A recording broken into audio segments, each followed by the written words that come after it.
tonight because this guy is a fucking champion when it comes to being a thorn in the deep state's ass. You guys know him, the deep state Marauder, Ivan Raiklin. I'm going to bring him in right now. He's a former Green Beret, a lawyer, and someone who has been an absolute thorn, I guess, in the deep state's ass, exposing them, bringing them out into the light, and telling people the truth about what is really happening. So I'm looking forward to this interview. It's been a long time coming. I got a lot of requests for him. And so, Ivan. All right. Hopefully my battery doesn't die. I just plugged in. Thanks for having me. Thanks for being here, man. Good to have you. Yeah, excellent. Fantastic intro. I like to say that I'm the ice pick, right? The ice pick, all right. For the deep state. Well, you know what? All right. Whatever it is those son of a bitches got to get taken down, and it's about time that they got exposed. And it's good that we have this kind of the situation with information these days to where we have taken back over the idea of information, as General Flynn would say. We've taken back over the domain of information to where the mainstream media no longer controls the narrative to such a large degree. It's people like you, it's people like me, it's people in this audience. It's shows like this, shows like what you guys do over with the Raiklin Report and everything. So it's important that people listen to Ivan's story because he's got a good one to tell. Ivan, I want you to start just a little bit of your background and tell us about kind of how you got involved with all this. Yeah, before I start, I want to say one thing. So I connected on my restream as well. Sure. For those that are on Facebook that are watching this video, I'm shutting you down, and same thing with CommiTube. Because guess what? I need you to bankrupt those organizations. So guess what? You want to listen to the show? Go over to Rumble, X, or any of the other free speech platforms. So I'm cutting you off. Bye. Uh-oh. And there you go. Now that we're only streaming on X, what was your question? Well, tell us a little bit about you. How did you get started in all this? I mean, you spent 25 years, is that correct, in the United States Army, right? Yeah, so I have a unique background. And the easiest way to kind of frame it in the general sense is I spent 25 years in our national security ecosystem, primarily spanning the Department of Defense, intelligence community, and special operations communities, kind of in those different categories, right? Mm-hmm. So in more detail, I would say I spent time in the active guard reserves and like as a Green Beret, intelligence officer, military diplomat, different assignments. And then at the tactical, operational, strategic level, in terms of intelligence disciplines, I focused on counterintelligence, human intelligence, as well as analysis, right? And then in terms of special operations, I had the opportunity to lead a detachment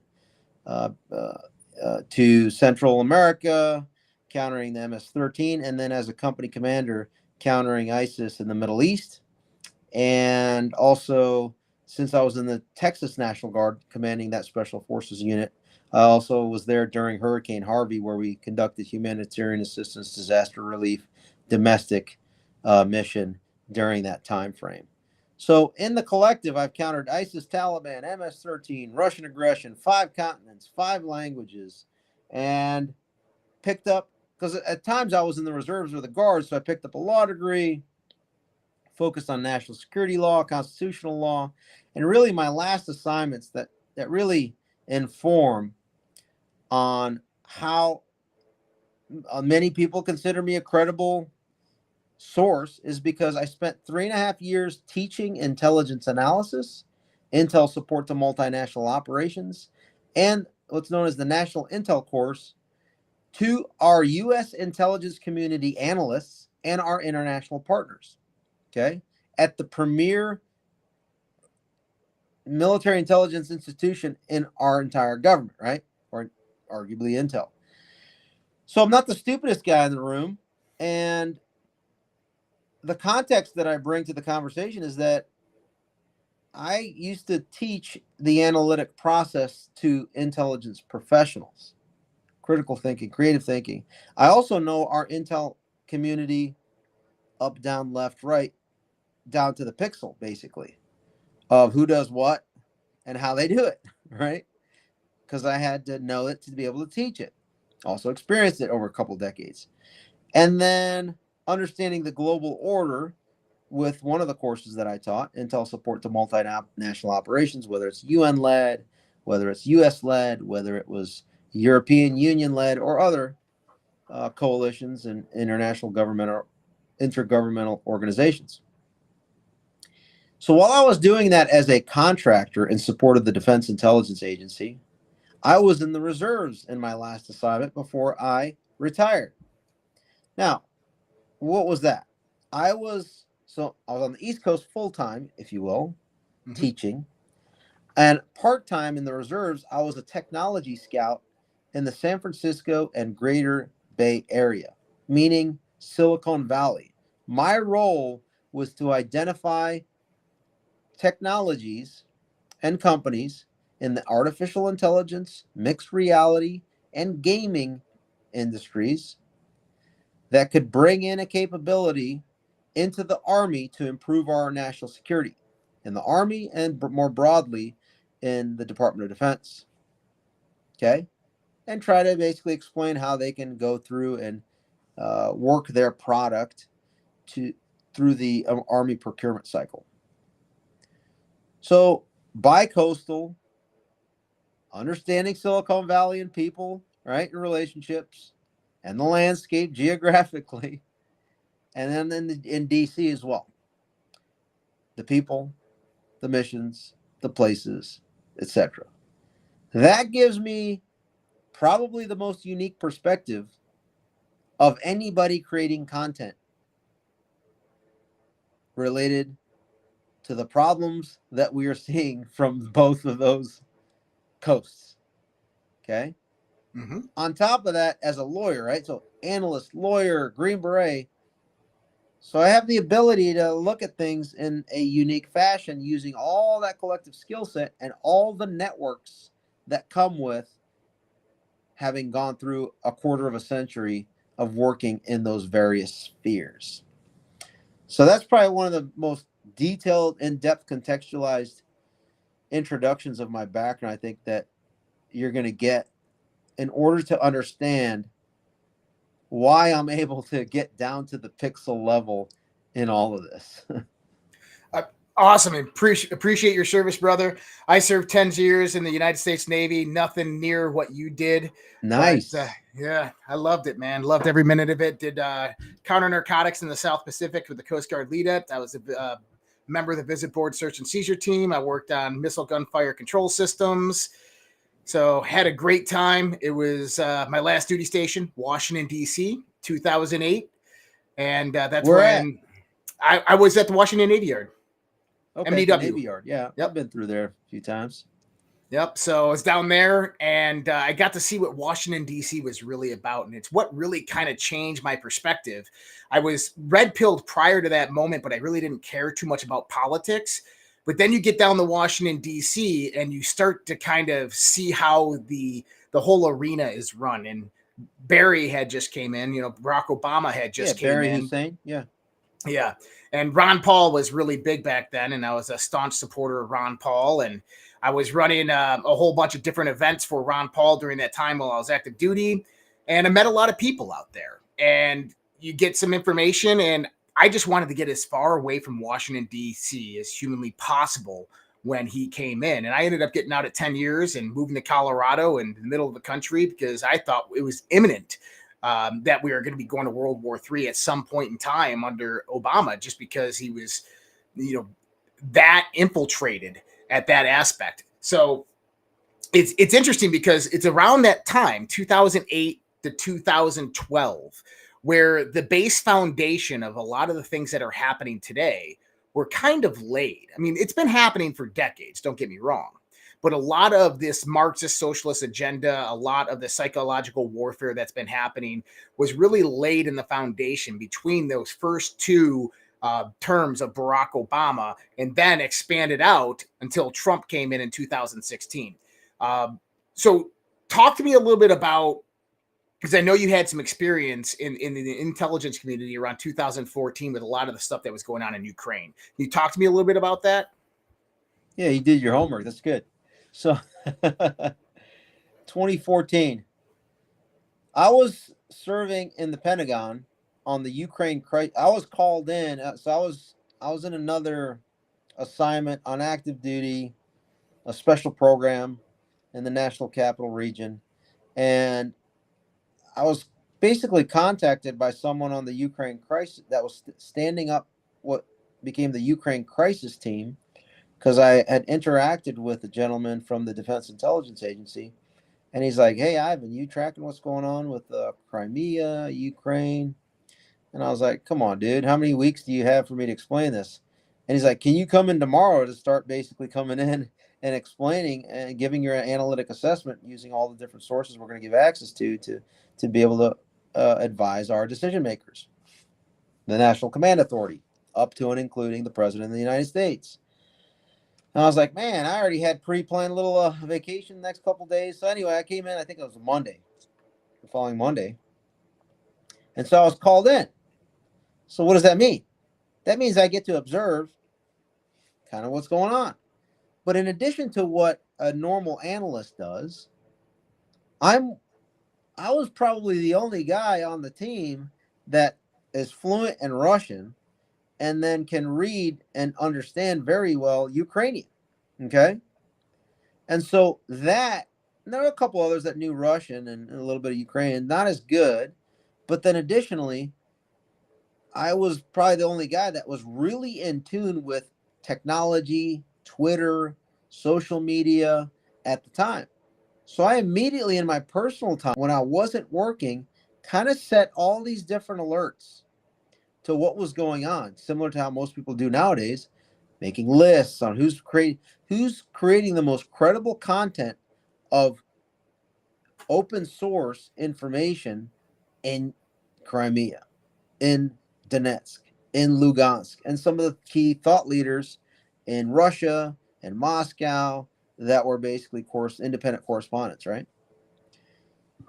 So as I'm observing this, I had recently, well, in 2010, had become a Green Beret, had served. And so a Green Beret's kind of staple mission is unconventional warfare, where you are tasked by the U.S. government to go into another country, train, advise, and equip an insurgent force to overthrow their government so that that government is now friendly to the United States. Mm-hmm. Okay? So knowing that, I can pick up on the indicators of when that's occurring. So as I'm observing, it's clear that Russia is doing exactly that in response to what John Brennan just did by conducting a flip of the government, right? As the director of the CIA. Again, everything I'm saying is what I learned and researched and obtained in terms of evidence and information in my own personal time and capacity when I wasn't working, okay? That way I'm safe when I explain everything, because it's all publicly out there. So as I'm looking at CommieTube, I see video. As I'm looking at Twitter, I see all this stuff. I'm like, oh wow, this is what's going on here. This is who's going to be this. Here's their acting minister of defense to the little green men and all that.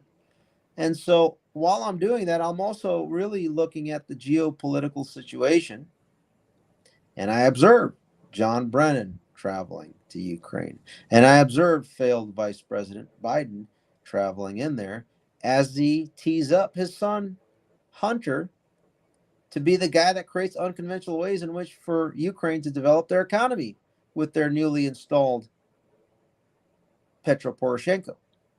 Okay, where the subject matter expertise of Hunter Biden is his olfactory senses, right?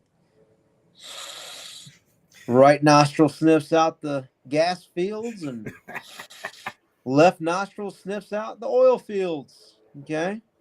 For Burisma, of course. Right. So that he could get $1 million a year and 10% for the big guy. It was a boilerplate sort of contract that Tony Bobulinski had already shared with us, whether it was on Tucker in October of 2020 or whether it was during his testimony where I sat right behind him a couple months ago. So I don't know where you want to take this, but I can go at length in any direction that you want But to answer your question originally, yes, 10 years ago, I had a front row seat to everything that's now coming out subsequent to that, like what Mike Benz talks about. Yeah, I observed it firsthand in 2014 in the Pentagon. What oversight committee Jim Comer is talking about, the financial dealings, like I didn't know all those details. I suspected it based on what I observed in 2014. Now, you got to build more and more evidence to start getting things out there. But I mean, when no one was doing anything, I thought, I'm just going to start investigating on my own and putting the stuff out there, and we'll see where it leads. And it seems as though I've come out as one of the key voices at a granular level to inform people on who, what, when, where, and why. And Right. I'm just continuing that. So I like to build foundations that kind of work on, especially when we're extrapolating information and putting it out there. So for the audience out there, Ukraine was kind of this money laundering hub for federal governments and for the IMF, utilizing Ukrainian banks. They would go out there, take IMF loans. The banks would default. The people would be privy to the loans, and the government would take the money, hand it out to NGOs, nonprofits, funnel it back to American politicians. And this has been going on for decades in Ukraine. You had Yanukovych before Poroshenko, and he was really pro-Kremlin. He kind of was more sided with Putin. Yanukovych, who was very pro-Kremlin. But during that same time, you had something else that was going on. You had Hillary Clinton as Secretary of State doing deals with Putin with the Uranium One scandal. And this was the United States Uranium going through Uranium One Company, which Trudeau owned a portion of out of Canada. You want details on that? Talk to Nate Kane. Have you had him already? Yep. I've not had Nate Kane. I've researched it as well. And what was going on is Russia was just a proxy for Iran, right? So we're funneling U.S. uranium to Iran through Russia. But then this sets up the rhetoric that we kind of get with Hillary Clinton in 2015, 2016, going after Putin talking about leaving the nuclear proliferation treaty. Obviously, they just had the Maidan massacre in Ukraine where they toppled the government. They kicked basically Russia's influence out of Ukraine during that time. They annexed Crimea. They got that out of there because that was a strategic port for them. But when we start looking at around 2015, 2016, what happens politically in the United States? Donald Trump begins to come to the surface. Hillary Clinton is leading the charge. What are your thoughts on kind of what was really happening in Eastern Europe at that time? Do you think that Russia had various different nuke programs occurring in Ukraine prior to the coup attempt in 2014? So there's a couple things to unpackage there. So the first one is you got to keep in mind from 2012 to 2014, that's when General Flynn was the director of the DIA, and I was an analyst in the Defense Intelligence Agency. And for context and laying the foundation that is going to help us inform into 2015 and 16. But the latter part that you talk about, remember that Ukraine was part of the Soviet Union, right? And so a lot of the nuclear capability for the Soviet Union resided in Ukraine. And so I can't tell you with any level of specificity or confidence how much of that capability remained. Now, a lot of it went back during the START treaties and all that, went back into Russia as part of the Defense Threat Reduction Agency enforcement mechanism. How much actually did take place and wasn't just a sleight of hand, it's unclear.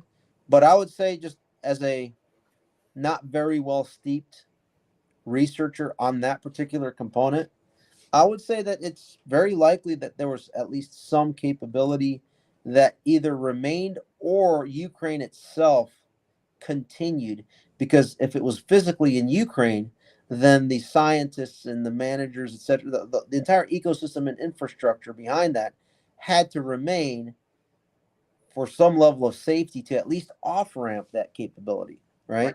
Yep. That could then be at a moment's notice. Again, I'm not a nuclear physicist or scientist, but just from a straight up general layman analytic perspective, it would be more than plausible for that capability to remain.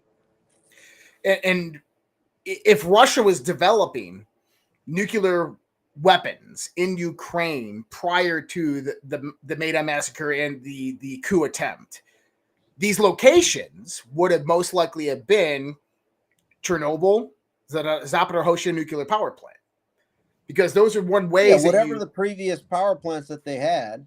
Yep. It would make sense. So do you think that this is one of the main reasons when Russia went in on its small military operation, that those were the first two places that it took control of? So when you're looking at things from a strategic perspective, which I mean, Putin is a strategically minded leader because he's been in power he's probably the longest serving head of state in the world of the 193 countries. I get it. He was prime minister. They played a little castling with Medvedev, but he was, at the end of the day, he's the leader. It's going back to what, 2000. So we're going on 24, 25 years if you count his time as prime minister when Putin was drunk and basically incompetent. So 25 years, right? So you want to retain influence in, international relations theory 101. You want to have sovereignty. Once you have sovereignty, then you go for regional dominance. And then after you have that, then you go for global hegemony. So I think Russia's take on that is the very first thing that they went after was the most strategically important piece of territory, which was Crimea. It's the only warm water port that Russia has, right, with a standing naval capability into Europe. So obviously that's something that they want to retain. And so that's why they went after it first. And considering the historical components of it, it was gifted to Ukraine because it was Russian, it was part of the Russian Federation, gifted territory during the Soviet times, right, to Ukraine. So I guess the next thing I would say would be, I mean, you want to maintain influence over those things that have strategic economic and military capability. And then also you want to mitigate any risk if something that Ukraine has that you had influence over because you had a friendly head of state in Ukraine from the Russia's perspective. And so you want to seize and have some semblance of control over risky areas, which would have been the nuclear. Again, I'm not saying this with any sort of substantive research evidence. I'm just giving you, based on what you're telling me, my background knowledge of that area, my general overall analytic perspective. And it's top notch, man. So we're on the same page with all of this. So 2014, now we go into 2015, 2016. Obviously, we have the 16-year plan that is meant to play out. 8 years of Barack Obama, 8 years of Hillary Clinton. Hillary Clinton's meant to come in as president, selected, not elected. I'm sorry. I'm reading the comments. If I said Putin, I did mean Yeltsin. Yeltsin. This is my 10th podcast today, so bear with me. It seems like my 10th one. So Hillary Clinton comes out and immediately they start the Russian rhetoric. We have Putin talking about leaving the nuclear proliferation treaty. We know that 16-year plan, the first 2 years at that point in time, Alex Jones, all these guys were talking about it, was nuclear war with Russia, pandemic outbreak, and then move into one world governments. Obviously, that didn't happen. Donald Trump kind of threw a fork in the wheel and caused Hillary Clinton to stumble out. But there's some interesting parts about this because now this goes to 2019 and the second Ukraine phone call, or the Ukraine phone call and the second impeachment with Donald Trump and Zelensky. When Donald Trump asked Zelensky, hey, do you have the server? CrowdStrike, Burisma. I would like to have my attorney general take a look at that. And this goes back to the 2015, 2016 timeframe because I would like my attorney to look at it. Right. So no, I thought you said attorney at the time was Giuliani. Okay. The attorney general was the Bush emplaced, leveraging the relationship with Mike Pence to tee up the attorney general so that he would be there to provide cover for the Biden for the uniparty deep state. Since Jim Comey was fired, they had to have a Bushy in there to protect their interests, which would have been Barr, right? Yep. So, but anyway, that's another tangent and discussion. Keep going. So is it in your perspective that CrowdStrike server bought and paid for by the DNC, installed by CrowdStrike at Burisma, which Devin Archer, John Kerry's son, Hunter Dude, Biden were working I don't at. think we've ever met, but you've done your research, brother. I like this. All right. I like this podcast. So the interesting thing about Burisma is this is in the eastern region of Ukraine. So it's close proximity to Russia. So if you're looking to steal an election and you want to, if you get caught, you want to be able to blame it on Russia. How do you spoof those IPs? Well, you have to have close geolocational proximity. So my thoughts, my research has shown that that server by CrowdStrike was running the software to steal the election that night for Hillary Clinton. And it had close geolocation proximity to Russia. But we know 9 p.m. that night, that server went offline. Okay, so I don't disagree with you. I have not done the research into that component as it relates to the 2016 election. Because you're referring to the 2016 Correct. election. 2016 what I election. will add to that you might know, it sounds like you probably know, is that some key individuals that people need to understand that have ties to Ukraine is, wait, who is the CEO of CrowdStrike? And where is he originally from? Ukraine, Alperovich. Okay. Mm-hmm. I haven't done a deep dive like I normally do with folks on that dude. That might be the next guy I do a little deep dive on. I'm taking notes now. When I say deep dive, I'm talking a full cleansing colonoscopy from birth, every second of his life to today. Okay. So the other person to take a look at as it relates to all this, and this is not so much 2016, but as it goes forward, is the disinformation diva. Remember Nina Yankowicz? Mm-hmm. She was at Zelensky's campaign headquarters working her thing in Kiev during his campaign. So when you start pulling all these little threads, you come up with one category of my deep state target lists. Some of the names you've mentioned. That's only one small category. When you talk about the first impeachment, the first impeachment is a byproduct to create a cover-up scheme for the previous cover-up known as the Mueller investigation. The Mueller investigation was created to cover up for the previous illegal spying operation on the Trump campaign and General Flynn and Carter Papadopoulos. So, in the sequence of events, illegally spy, oh crap, Trump wins. Let's cover up. Let's create a Mueller team. Oh crap, there's nothing to find. No Russia, Russia, Russia. Let's institutionalize a section in the FBI known as the Foreign Influence Task Force to make it look like and create another line item congressional funding stream to perpetuate the Russia, Russia, Russia. And then the Mueller team. And then when that fails because he's got dementia, because he's got to testify, not Andy Weissman, who's the deputy that ran that Mueller Russia, Russia scheme to destroy families and lie to the American public, then you create the impeachment hoax. Why?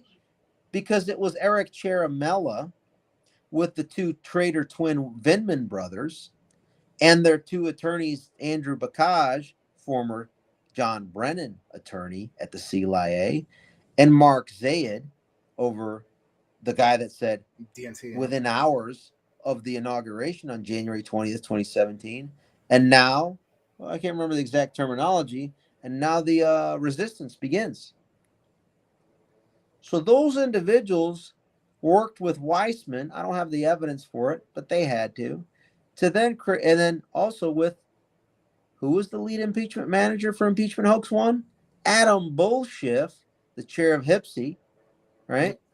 To go ahead and create the team, along with folks I'm sure at the FBI, the supervisory intel analyst at Crossfire Hurricane later becomes the senior intel analyst at the Foreign Influence Task Force to then create the impeachment hoax. Meanwhile, he's sitting on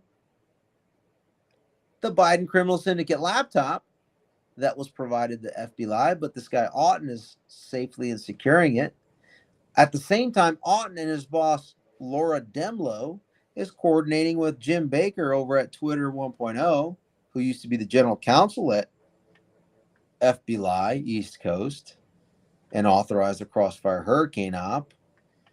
And then they coordinate with the San Francisco field office, Elvis Chan, and maybe Joe Pientka III, who was the supervisory special agent on Crossfire Hurricane, who worked for Peter Strzok and worked with Mike Pence's chief of staff's wife, Catherine Seaman. So again, going back to my introduction, San Francisco, Silicon Valley, Washington, D.C. Washington, D.C. I may know a person or two or dozens that can confirm the entire scheme, which means that I'm begging for people to join me in making August 2024 Joseph Pientka Awareness Month, because he was the only one, along with Jim Baker, that was D.C. during the Crossfire, the original transgression, and then sent over to San Francisco for the subsequent cover-ups to the original transgression on using big tech to coordinate that. And so Jim Baker was complicit in all of it criminally. My research shows that Joe Pientka, best case scenario, was the worst case scenario that I've seen was the least criminally liable in all of this.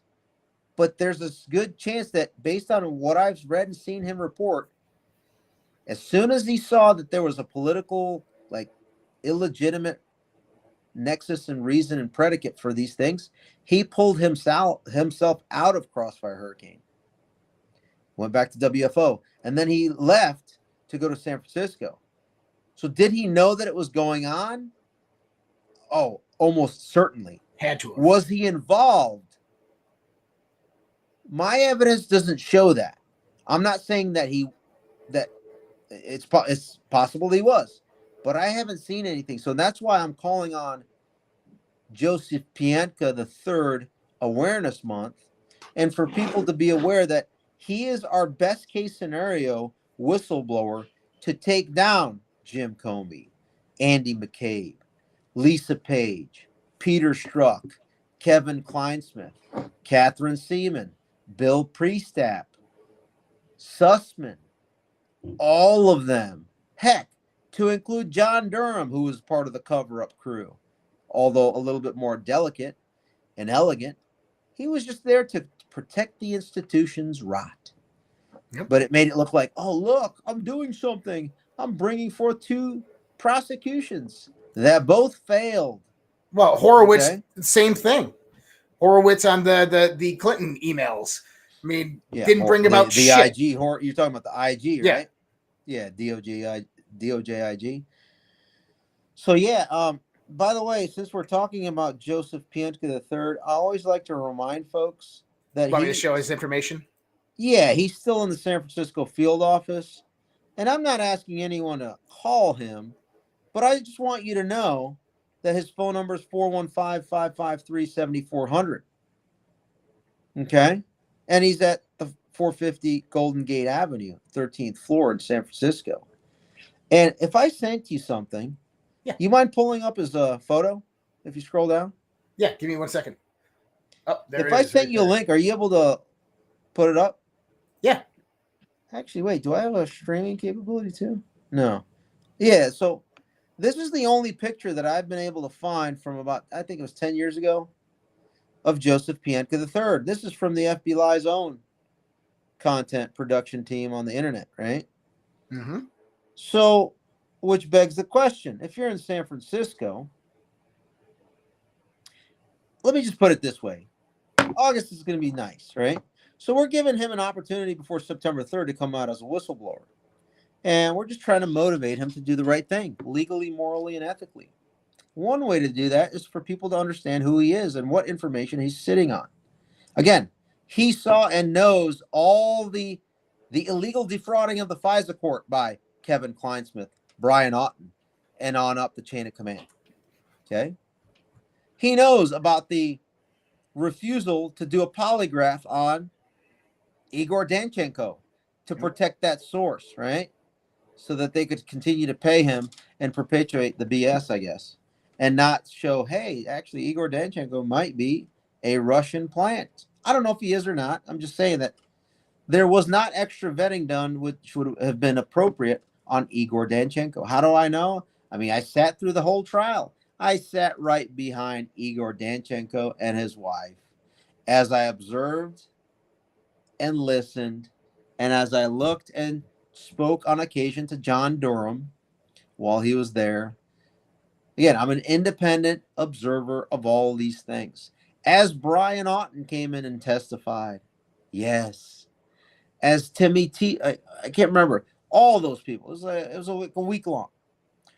So Joe Pienka knows all these people. He worked with them on Crossfire Hurricane, and he's got dirt on all of them. Okay?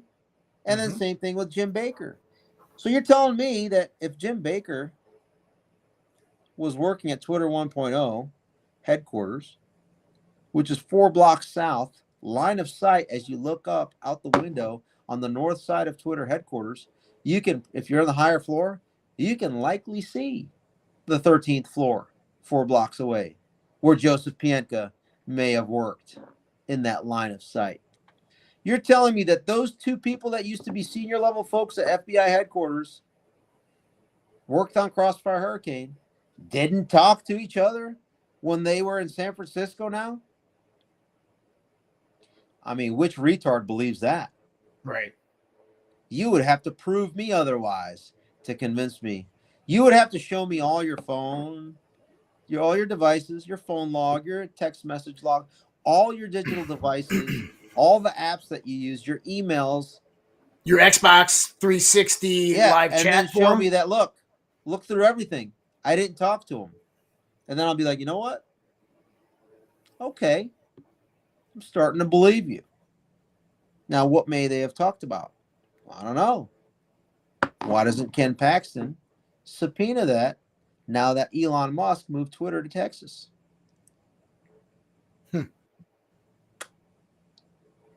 Why doesn't he subpoena everybody on my deep state target list? Well, and Ken Paxton is that gonna go postal on these son of a bitches too, because they tried to attack him, try to get rid of him, and now they just started the investigation within the Texas Senate to investigate it. It could open up some big shit.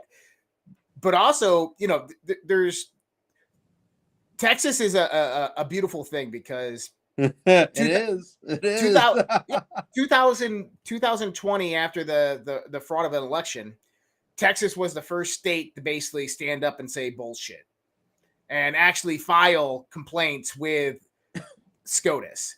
Yes. Texas versus Georgia, Pennsylvania, Michigan, and Wisconsin. Unfortunately, they're going to have to do it again in 2025.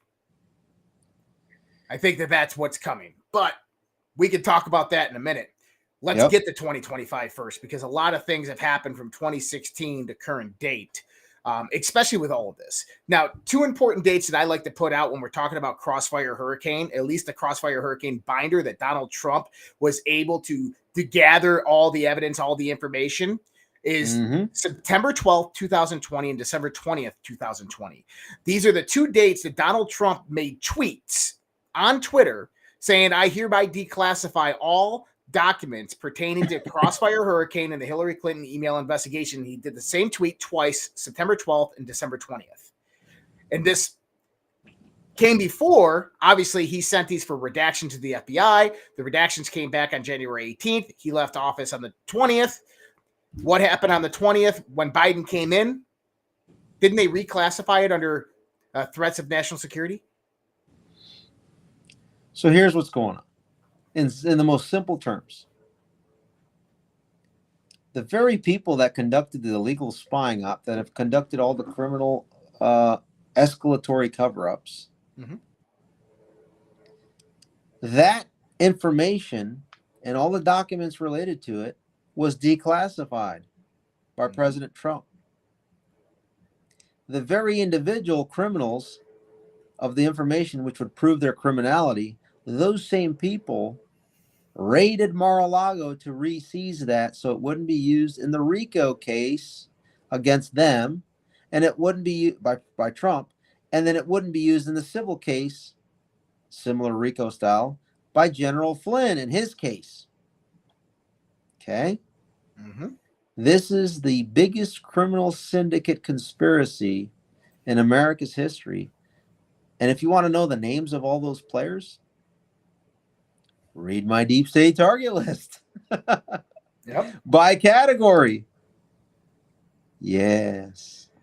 So I've already listed quite a few of them on the FBI side of it, but we yeah. haven't even talked about the 51 spies who lied, one of them being David Buckley, who ended up ultimately being Mike Pence's beloved Liz Cheney and Nancy Pelosi's beloved Benny Thompson's staff director for the J6 cover-up committee. David Buckley was one of the 51 spies who lied. He used to be the HIPSI staff director for the Democrats. He used to be the inspector general for John Brennan's CIA.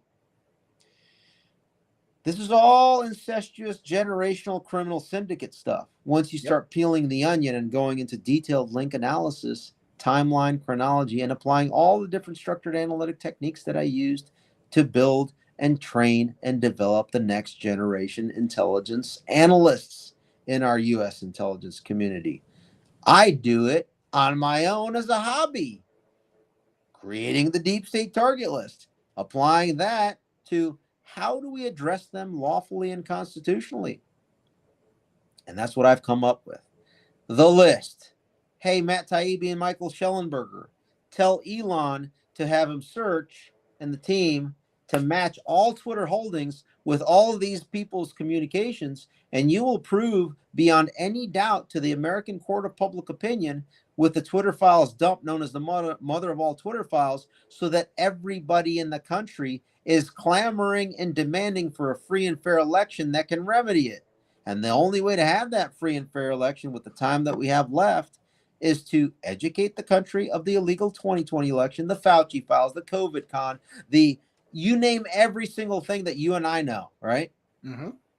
And now it educates the whole country at scale, because Elon is now number 3 above Facebook and Instagarbage and is about to overtake CommieTube and CommieSearch, so that it circumvents and is on par and beyond what the disinformation reach is of the Washington Compost, the New Woke Slimes, Raw Sewage, Fakebook, Instagarbage, right? All these in the collective. And now America's like, oh, wow, those conspiracy theorists were actually conspiracy oracles. And now we believe them. And now we're kind of saddened to see that it's a total illegitimate regime. How do we fix it? Well, how do we fix it? Let's go to Article 2, Section 1, Clause 2 of the U.S. Constitution and have our state legislatures vote by state legislative body on November 5th or earlier on allocating those states' electors. And if everyone votes by political party, meaning state rep, state senator, we already know if they're a Republican or Democrat. If everybody votes under that framework, 274 electoral votes are controlled by Republican majority legislatures. And if we watch them do the vote live on X, Rumble, Truth Social, live streamed, I suspect that there probably will not be a single Republican that will be able to vote for the Democrat slate of electors, because everyone will know their name and everybody will know how to deal with them if they vote that way. That is their constituent pool. So that's the solution. And then with a President Trump in play and an A.G. Paxton working with Elon Musk with the biggest trove of criminal evidence known that any human has ever had in human history, meaning the Twitter files, you put those two together. So imagine this. You got a vice on top, the presidency, up against the FBI, CIA, national security state, hopefully with a advisor known as General Flynn. And then from the ground up, you have Paxton and Elon. That deep state target list will be actioned in a very quick manner. And there's about 80,000 of us that were kicked out of the military or left early due to the illegal jab mandate that are still within our prime that would be honored to be deputized by local sheriffs, the 2,500 red sheriffs, or the 24 plus attorneys general in this country to do the precedent set by them.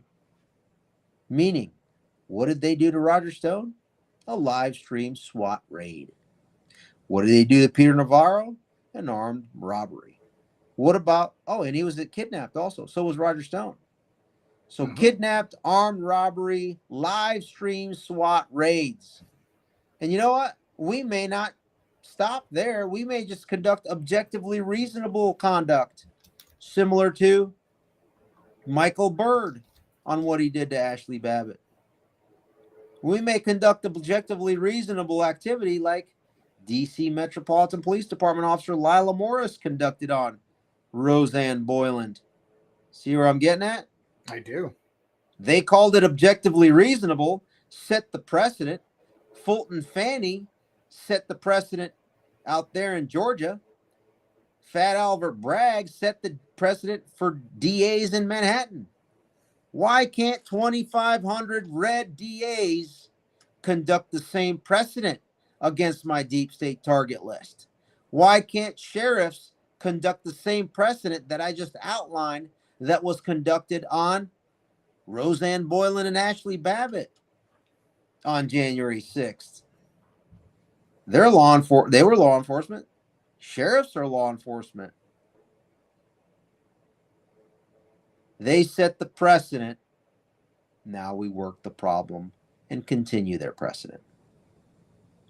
And while I'm explaining this, Jamie Ratskin is so disturbed that I'm making my First Amendment protected sounds, explaining how we organize the nation, how we advise, train, and equip Elon Musk, Ken Paxton, and the rest of the AGs in America to move in this direction.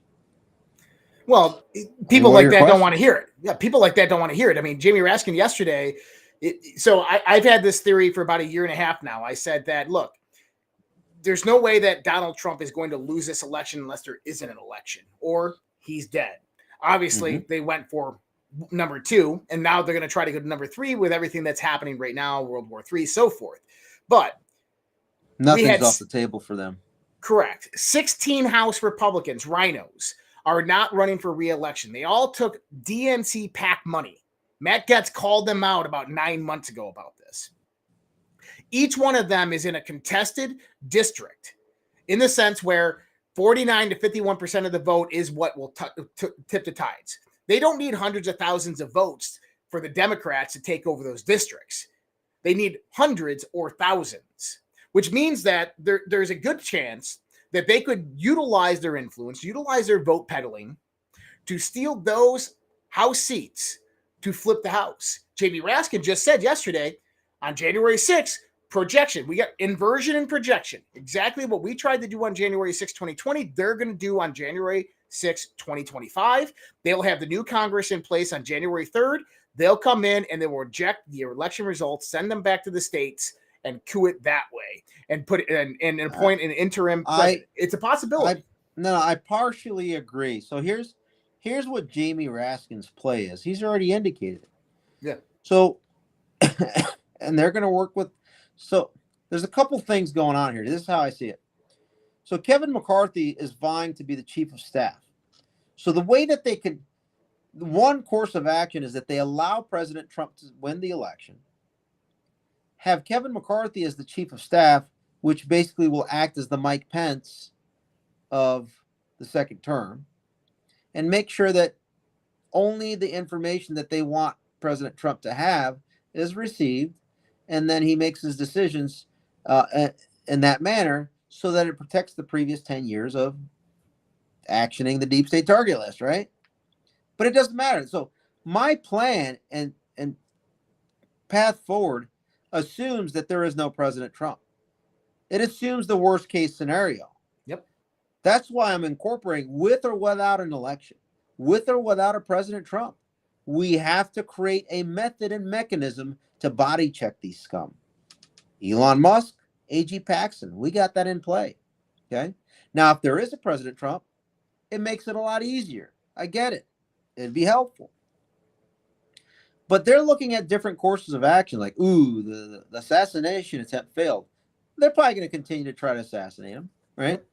That's number one. Number two, cyber, they're going to try to shut things down. FBI and CISA just came out with their little thing last week saying that they're going to do a DDoS on probably Twitter or X and other places so that they can control the narrative going into the election.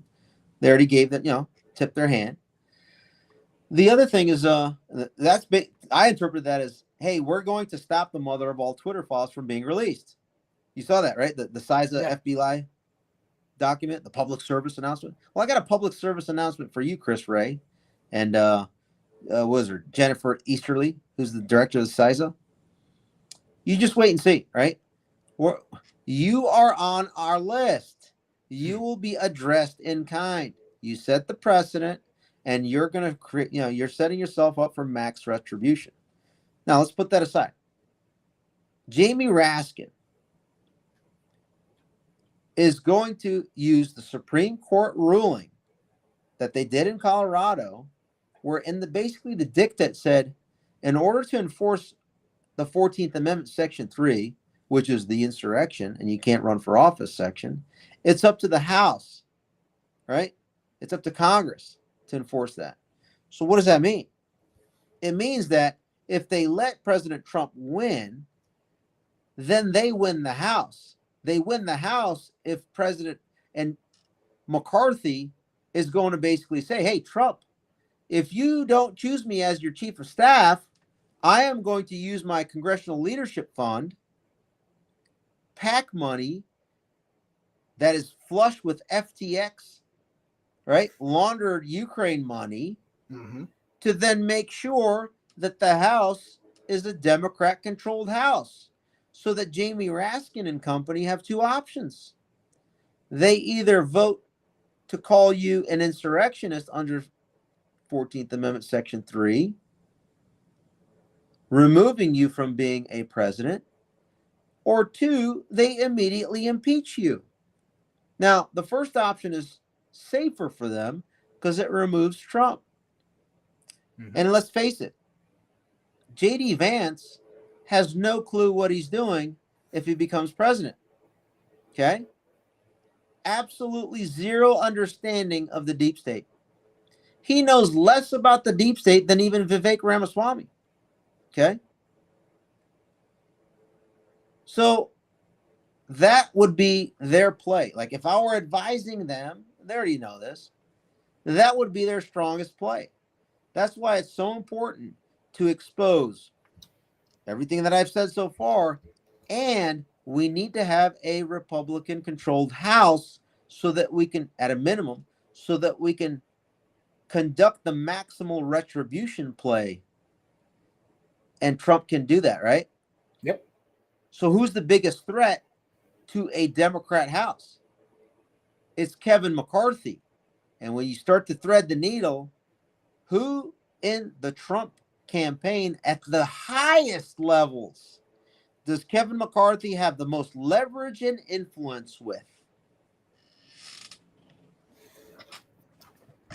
In the Trump campaign currently. Yes. That is why those, I'm not going to name them. Those that are on the know exactly who I'm talking about. And that is why it is the very orgy important. Leverage.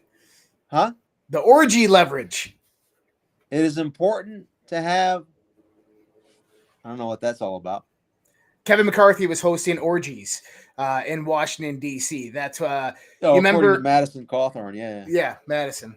So Kevin McCarthy's still in the mix, folks. So Matt Gaetz I know you love him as much as I do.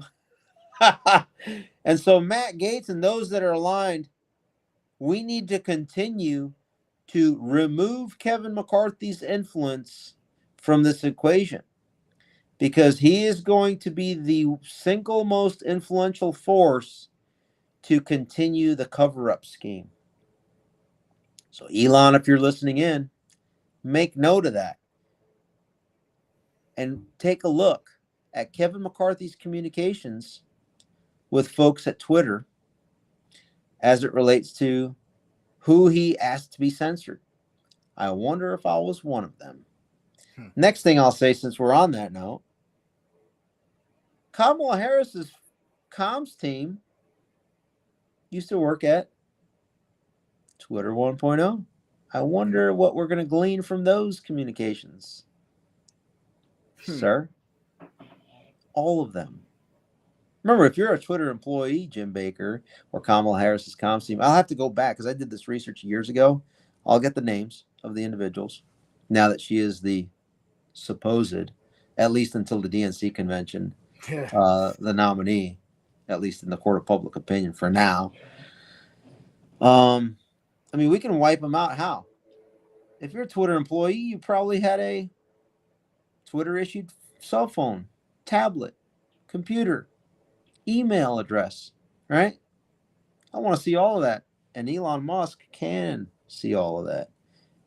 And A.G. Paxton can subpoena all of that. Now you see why they were going after him in the impeachment? Yeah. They're making their moves, but we're sitting, having Elon Musk in our corner buying Twitter, bro. He like, they have a royal flush against us. Elon Musk is walking in with 5 aces.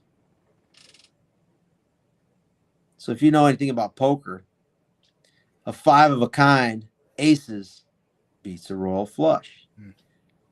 But you have to have a couple decks. So it's interesting, too, because, I mean, after the Trump attempted assassination, we had capitulation from a lot in the Silicon Valley. Mark Andreessen, we had Elon Musk endorsing Donald Trump, which I think that he took away. But then we have J.D. Vance being selected as the VP, which is Peter Thiel, Palantir.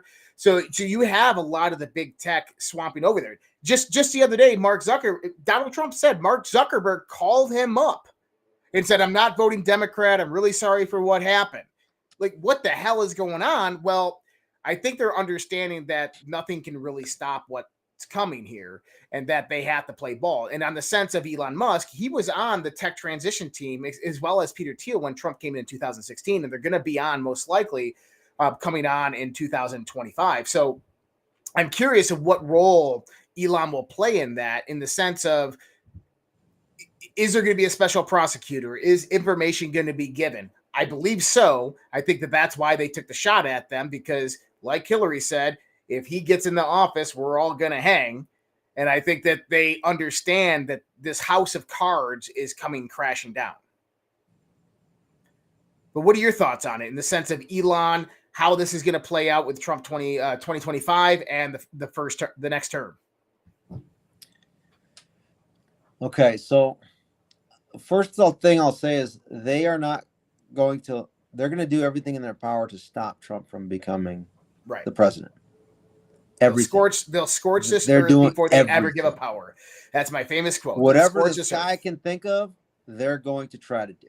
Okay? Mm-hmm. That's first and foremost. So if he survives physically, if Paul Ryan, remember, Paul Ryan facilitated an $850 million bribe to deviant voting systems. Remember that settlement? Mm-hmm. What was the return on that? They bought the electoral outcome of their choosing for the general election. I said that literally as soon as that occurred. I was like, Paul Ryan just bribed an electoral outcome of his choosing in 28 states that deviant voting system has a touch point in it. That's if we run elections how we ran elections in 2020. The only way we circumvent that is under the play that I explained, is that we force the state legislatures to vote by by each state legislature, and we know who's, Republican, Democrat. We go that. I don't know. Did I mention that right? You did. For the 270 electors, it's under Yeah, Article 2. 274 electors are controlled by Republican legislatures. Now, I want to talk about the JD Vance aspect. Okay, go ahead. I have a little insight that maybe most people don't. So, for full disclosure, in 2018, 2017, I ran a exploratory committee for running for U.S. Senate in Virginia. As part of that, before that, I basically ran across Virginia 22 miles a day to bring awareness to the veteran suicide issue, right? And I ran for 81 days, culminating in a 1,776-mile run across every county and city, 133 jurisdictions in Virginia. As part of that, before I started that, I went down the list of, because I'm not naive, in some areas I may be, you have to have resourcing and funding to run for a consequential seat known as the United States Senate, particularly when you're removing Tim Kaine, who was the VP pick for Hillary, right? When you're trying to remove that level of person that is, generationally in the political scheme. So how do you do that as an they call it insurgent candidate? Well, you got to go down the billionaire list. And then you got to go down who is most closely aligned to my style of values and campaign. Obviously, I'm not going to find someone exactly aligned with me, but I'm trying to find someone at the very top of that billionaire list that is as closely aligned with some of the things that I'm campaigning on. I was talking about AI way before Andrew Yang, right? A couple years before. Again, remember my background?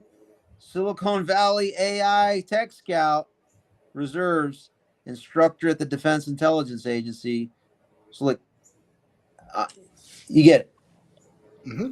So the first person that comes to mind, the iconoclast, is Peter Thiel. Why? Well, when I was at the Defense Intelligence Agency, when General Flynn was the director, the very first thing that he did as director was create an innovation seminar series where he brought in critical thinking. The term iconoclast is probably the most accurate depiction, which would be a person that thinks and acts completely against the traditional standard expected norm, but not in a whimsical, belligerent manner. They do it and they end up being right and then create a windfall success for themselves. And so who in Silicon Valley is the number one iconoclast? So if you follow his career like I did, going back to the days of the original X, got to remember that X was originally a payment processing company, and Elon Musk met with Peter Thiel, and then that merged with a company called PayPal, and Elon Musk was the last, and PayPal CEO Peter Thiel was the last boss of Elon Musk. Okay. So he was brought in to this seminar series, and I happened to be in attendance. And the conclusion of Peter Thiel's speech, they opened it up for questions. No one in the audience had the understanding and context to know what to even ask.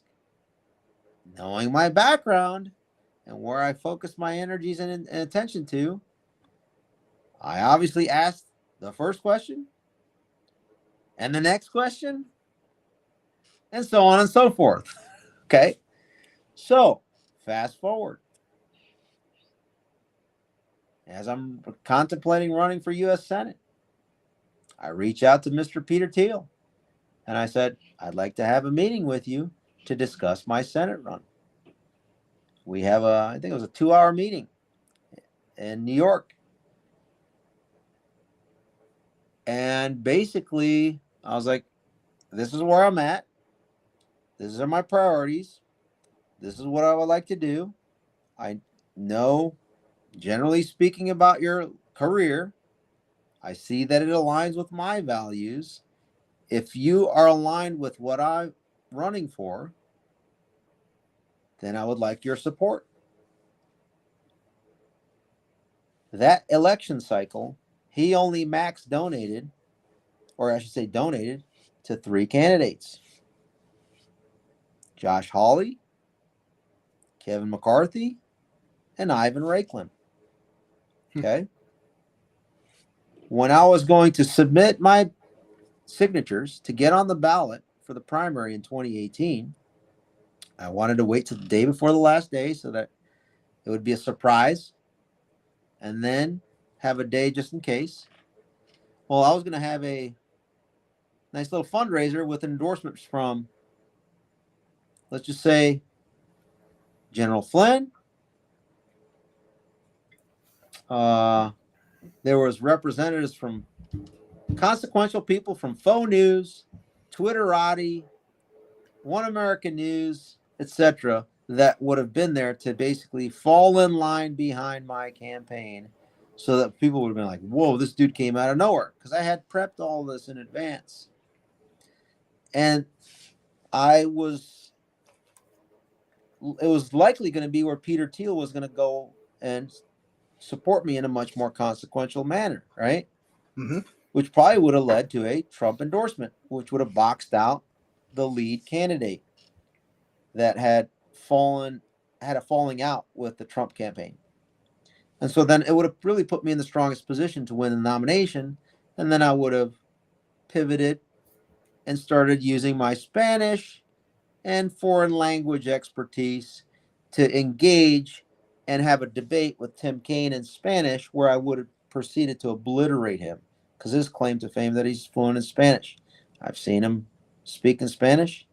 It would be so glorious for me to debate him 3 times in Spanish and 3 times in English. Anyhow, going back to Peter Thiel. Peter Thiel is very astute. Remember, he was the tech advisor for President Trump in 2016. The only person out of Silicon Valley to come out and support publicly President Trump.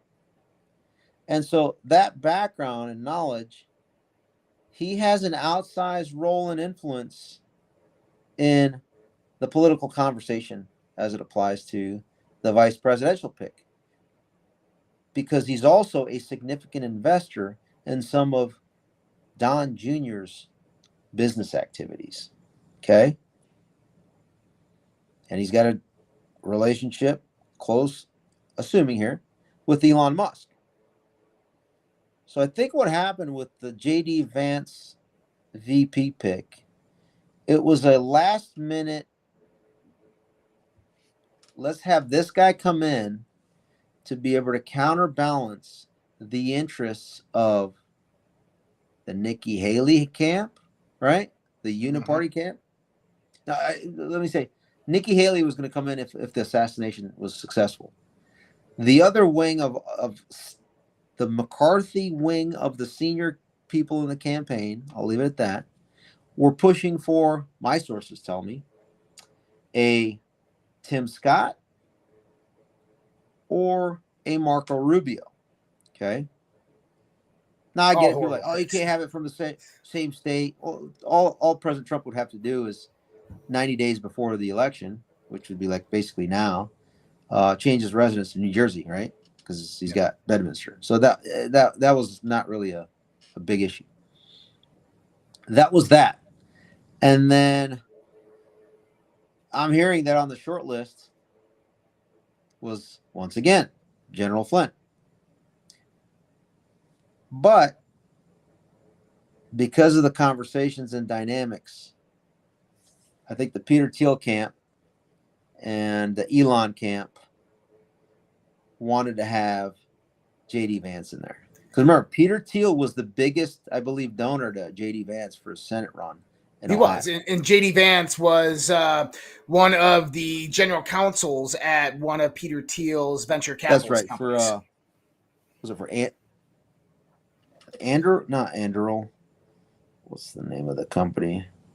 I forgot the name of the company, but yeah. It's one of his venture capital. He's known J.D. Vance for like 20 years. And so one other aspect of this, because Trump, right after that VP pick, went and spoke at the Bitcoin conference. And now you have Peter Thiel, which is heavily invested into cryptocurrency Bitcoin. He's chairman of a crypto company called Reserve, which seeks to become a reserve currency based on cryptocurrency on a pegged stablecoin, which utilizes very similar to the IMF's SDF bucket.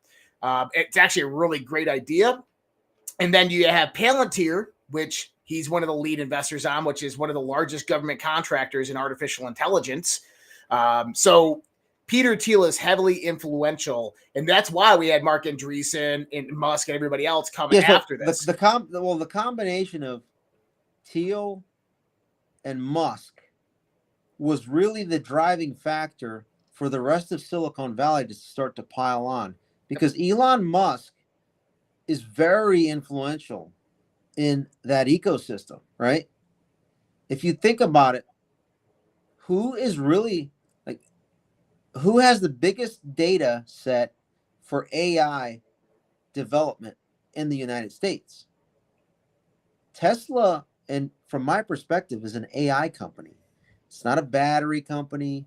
It's not a car company. It's an AI company. How so? Every single vehicle has, I think, 8 cameras now around it, LiDAR, etc. And that can be connected with 5G and later 6G and Wi-Fi to be able to be literally live stream ways of its entire environment around the vehicle. And when you mesh that with the entire fleet, that is AI to the next level. It's video landscaping of the entire kind of road network in America and the globe, right? And so, being the richest guy in the world, he has network relationships that he's built over from the PayPal days, the PayPal mafia, to the Tesla, the most consequential companies he's the CEO of. And so most of these people don't want to run afoul of him. And I suspect that enough people monitor. Now that I have my voice back somewhat, I would guess that when my stuff gets 10 million views, some of these consequential figures like Elon and others may have crossed paths with the content to see and know that, oh, wait, Elon just purchased the biggest data set of criminal evidence in the world, which leads to the second part where you said Mark Zuckerberg. I think Mark's calculus is like, best case scenario for him, he was just duped by the FBI and others to censor stuff and this and that, because he may not know. That's best case scenario for him. Worst case scenario, he's like, ooh, Elon's got everything. And maybe if I'm okay, I don't know what his calculus other than maybe if I back off, I won't be a high value target that they're going to come after. Let me just kind of that whole the Homer Simpson meme where you're backing out into the bush. Yeah. So I think with a lot of these people are just backing out into the bushes. Exactly. I think a lot of these people are actors and players, is that they follow that power needlessly, because you look at Zuckerberg, right? You had DARPA's Project Lifelog up until January 14th, 2004. It ended on the exact same day that Facebook was created. The project description of Project Lifelog was the exact same damn thing that Facebook did. We know InQtel, CIA's venture capitalist fund, invested primarily in early Facebook. So a lot of the money flowing pause right there when you say InQtel. Remember, I have a very unique perspective and access to people that not many people have. Yep. So when I was a technology scout, my role was to know about the entire tech landscape of Silicon Valley, okay? And other members of my unit. Remember, it's a reserve unit. So I had members in my unit that are full-time doing stuff, say at InQtel, say at Apple, say at et cetera, et cetera. So those are personal relationships that I may or may not be able to tap into to confirm or deny things. Okay. Yep. So we have Facebook. Facebook and Google were funded early on by the CIA and DARPA. So Zuckerberg was seeded by these people early Yeah, because they're on. right there on Sand Hill Road. They Yeah. pitch all these different VCs. You had Regina Dugan, right? Regina Dugan leave DARPA, go to Google, and then go to Facebook Hangar 8, right? She was the former director over at DARPA. Then she led special projects at Google, and then she goes over to Hangar 8 at Meta and ran the Oculus project and a few other projects over there before leaving. So Zuckerberg is heavily influenced by that back-end intelligence government money. So I think that he is just falling in line with the next selected power base that is going to come into power. Because I think that we've had capitulation and some aspects of Donald Trump that after that bullet missed, I think there's factions of the global cabal that have capitulated and said, we just got it. We got to give it to them. They didn't take him down that time. It's going to be much harder the second time. Well, I think some of the ones that weren't as directly involved are like, oh crap, we want to distance ourselves because the truth's going to come out, and they're going to link it to some of the key globalists that were involved in the assassination attempt, right? And so I think some of these, Weiss, they Soros. may have known about it. They're like, you know what, we don't want any of our fingerprints here. The proverbial backing into the bushes. Like we want to go as far away as possible and let's just stay neutral. Speaking of Oculus, another Silicon Valley, LA based now, individual is Palmer Luckey, who was the original CEO of Oculus. He hosted the last massive fundraiser for President Trump, I think late October of 2020, just before, like days before the election, in his home in Southern California. So he, Oculus, and then he later founded a company, co-founded it with, it was Palmer Luckey's the CEO, and what's his name? Trey Stevens. Trey Stevens is also in the teal orbit. Okay, so these are some of the names that, again, I got no issue with these guys. I've talked to Trey. I've talked to Peter. I mean, I'm not close or tight with these guys, but I have the ability to interact with them. It's up to them, right, to respond to me. But I think the J.D. Vance VP pick was not the ideal pick, but it was the pick that was allowed to take place. To get the Silicon Valley support. Yeah. It was a compromise, last-minute move, in my opinion. I agree with you. 100%. So that the Uniparty's Tim Scott and the Uniparty's Marco Rubio would not be the VP pick. Because, I mean, imagine this. Imagine General Flynn being VP. Oh, they would both be getting shot at. Under the current dynamics. The whole, like, I think Flynn happens quick. Well, I think Flynn is more suited for Director of National Intelligence, and retired Major General Dan Kane, who led the special operations assault and eliminated ISIS in Afghanistan in 6 months that Donald Trump talks about all the time. I think he potentially will come in as Secretary of Defense. I think he's got a lot of good patriots. Don't forget, you have Chris Miller was the Secretary of Defense. Yeah, he was awesome. But I think we'll see what happens with Trump V2. Ivan, I've been putting your links out.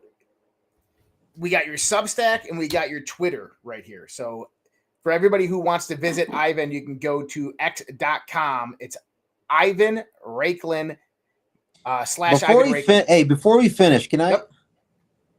You sent me an email, right? Can I send you something to that? Yeah, sure. Go right ahead. That you can post up.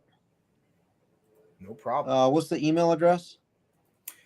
Should be redpillprojectonline@gmail.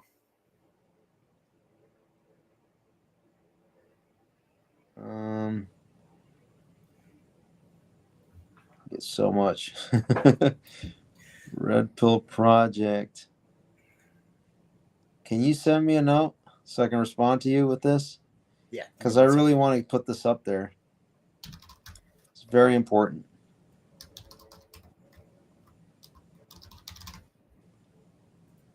Coming at you. Or actually, what is it? Red Pill Project? Yeah, Red Pill Project Online. You should be getting an email right now. Bing. There it is. I got it. But so everybody out there, I am putting his links in here right now, so you can go follow Ivan on X as well on his Substack. Yeah, X, Rumble, some of these other ones. But this is probably the most important thing I wanted to show you to contextualize this whole conspiratorial scheme. All right. Okay. There we go. It's an X post that I posted, and I'd like you to pull it up, and then we'll discuss it real quick. Perfect. Yes. There we go. Hopefully you got it. Waiting still. Google has to look at it and analyze it first to see before, determine whether to censor it or not. Yeah. I got it. All right. So there we go. You got it? Yep, I got it. Pulling it up now. All right, let's pull that up. Just pull up the picture first. There's 3 little attachments on that on that tweet.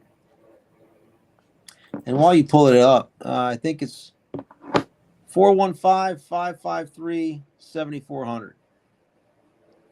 415-553-7400. Don't call that. And don't ask for Joe Pientka to be a whistleblower by September 3rd. All right, so nice. Pull up that picture and get it big. Right. So up top, that smiley face is FBI San Francisco field office on the 13th floor. And then the smiley face down at the bottom is Twitter headquarters. That's 4 blocks. Now let's take a look at a 3D version of that by clicking on the next video. That's the federal building where the FBI's office in San Francisco is, on the 13th floor, where Joe Pientka's office is. Okay. 450 Golden Gate. Oh, what is it? Avenue. If you care to walk by it in the public easement. Okay. If you go to the third one, that's the perspective from the top or the rooftop of Twitter headquarters over to the FBI building 4 blocks north. Okay. See that? X headquarters, that building over there? Mm-hmm. Line of sight, huh? You're telling me that Jim Baker and Joe Pientka never talked to each other? They used to be senior officials at the FBI headquarters, and then they both went over to San Francisco, one and the other, 4 blocks from each other? Ken Paxton. Hey, Catherine Engelbrecht. You might want to geolocate their devices for the history of the time that they have had their devices, while Ken Paxton subpoenas them. And while Elon Musk hires Joe Pientka after he retires in the next few weeks, as he builds the trust and safety at X in Texas, provides top cover immunity protection to Joe Pientka as he takes the entire system down. Wouldn't that be great? So, Joe Pientka, I dedicate August as Joe Pientka Awareness Month. Fantastic. God. Guys, go on over to Ivan's X account. Give him a follow. He is absolutely awesome, amazing, a great patriot. Dude, this is a great show, man. You've been doing your research. I'm going to learn. We need to do more of these. I'm going to learn a lot from you. Well, hang out for a minute. Let me get the show done, and we'll talk for a minute. But hey, guys, We'll be back with you tomorrow night, 8:30 p.m. with another episode of the Daily Dose. Visit Ivan over there on X at Ivan Raiklin, as well as his Substack. He is all linked up on. You can go to his X account and you can click on the links and you can find his Rumble and everything out. Ivan, what's your Rumble channel? Just type in my last name, Raiklin, and you'll find it. Perfect. All right, guys. Much love, respect. God bless. Take care. Have a great night. We'll see you guys again tomorrow. Spoon, that's impossible. Only try to realize the truth. What truth? There is no spoon.